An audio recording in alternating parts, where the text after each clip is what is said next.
I'm Mariela Gonzalez with your WebXtra. I'm here at SFA at their East Texas Research Center at the library. With me is Chris Cotton. He is the university's archivist. And right now, this whole university is preparing to celebrate 100 years, which is a big milestone for everyone involved here on campus. And Chris, he brought out some cool artifacts in the archive stuff for the campus. I mean, I have the best job on campus, to be honest. I get to collect and preserve SFA's history, and we're going to be showing off a lot of this stuff during the centennial, a lot of photos, a lot of artifacts that people haven't seen before. So I want everybody to come out, but this is just kind of sampling of some of the stuff we have. So these are football programs from the 1950s and the early 1960s. We've got a couple different ones. They kind of have this Norman Rockwell look.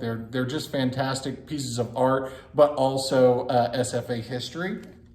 And then the axe handle is long been a tradition at SFA, and this is one of my favorite axe handles on campus. It is so well, so intricately done. Everything is hand carved and hand stained. It is just a fantastic piece of SFA history, and this belonged to a group called the Sawyers, who started the axe handle tradition, and they were the first social club here at SFA. We also have a copy of the original abstract for the land that SFA is currently located on. And this can be traced all the way back to Thomas J. Rusk, one of the founding fathers of the state of Texas. And so SFA, where history has always been an important thing, can literally trace its origins back to the beginning of the state of Texas.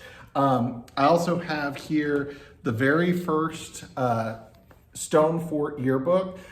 So this is the first one that's ever published. We have these available for people to see online through our digital archives, but you can also come here in person and take a look at these. And we have them for every year that the university published a Stone Fort yearbook. The only years that they didn't were in the 1933 and 1934 years, and that was because of the Great Depression. Oh my God. And then you also have a graduating class. I do. And like that, which is pretty interesting too to look at. You said this is the full graduating class. So this is the full graduating class from 1931. And you can see that they're all standing on the Austin steps. So we've definitely grown a little bit since then.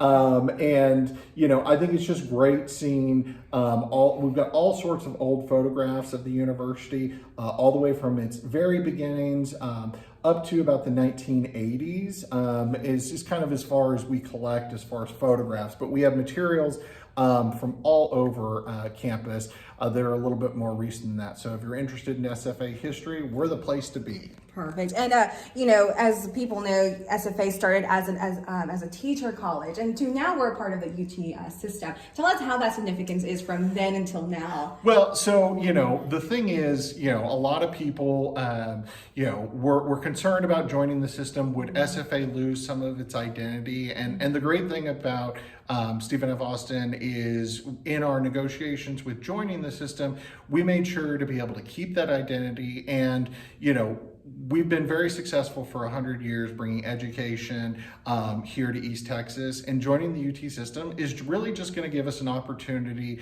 to do that at an even greater level with greater resources. So I'm really excited for us joining the UT system and for the next 100 years. Perfect. And then again, with SFA Nacogdoches being the host city of SFA, and just the history Nacogdoches and SFA has, you told us an interesting story about how SFA played a role was it during time period? Yes, during World War II. Nacogdoches was helpful during World War II as far as helping with the war effort by training Women's Auxiliary Corps members during World War II here on Stephen F. Austin's campus.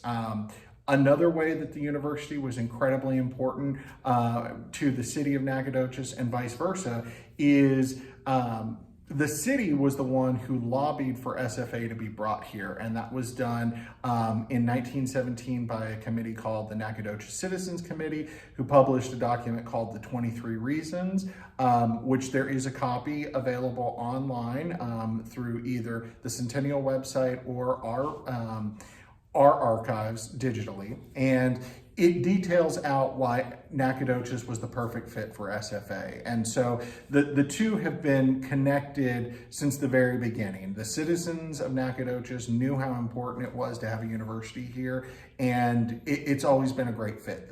The city has always been a great host for the students and the university, and it's just something that I am sure is going to continue for another 100 years. Yeah, perfect. And then Chris, as we mentioned, you are a historian yourself. How does that feel being here during the 100th year of SFA? Well, it's amazing to be part of such a historic moment. The only regret that I have is I got my master's here, and it would have been nice to be able to say that I graduated during the centennial, but I finished a few years before that. But just being part of history as a historian is the dream of every historian, and being able to be part of the centennial and contribute to it and tell that story is really a dream come true. Right. And we were able to chat with John earlier this morning, and just being part of the chair committee of the SFA Centennial.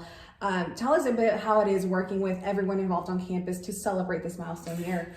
It's really an amazing experience. Like John had said previously, we've been working on this for a couple of years, and the members of the committee, it's not just the members of the committee, it's also everybody else on campus who has helped participate either in various subcommittees, and just the excitement level that campus has for this event is something that I think a lot of people don't realize all the behind the scenes things that happen, but the buzz is just incredible. And I think the celebrations are going to be really something special, and I hope that the public comes out.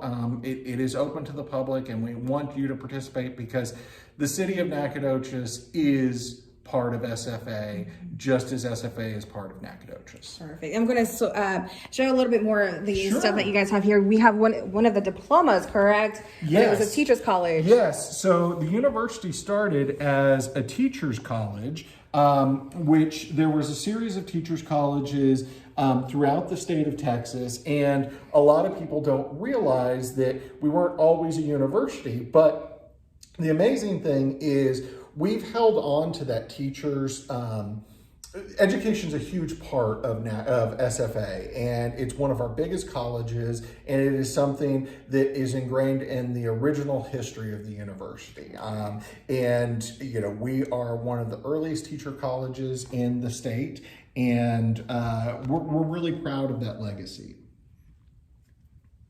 That is so awesome. We also have the first school song Yes. here. So this is a copy. The person who wrote this was a woman named Carl Wilson Baker. She wrote the lyrics to it.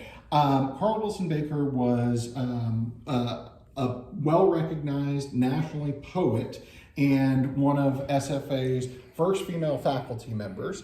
And she wrote a series of words for a poem at the request of the president of the university, Alton Birdwell, at the time.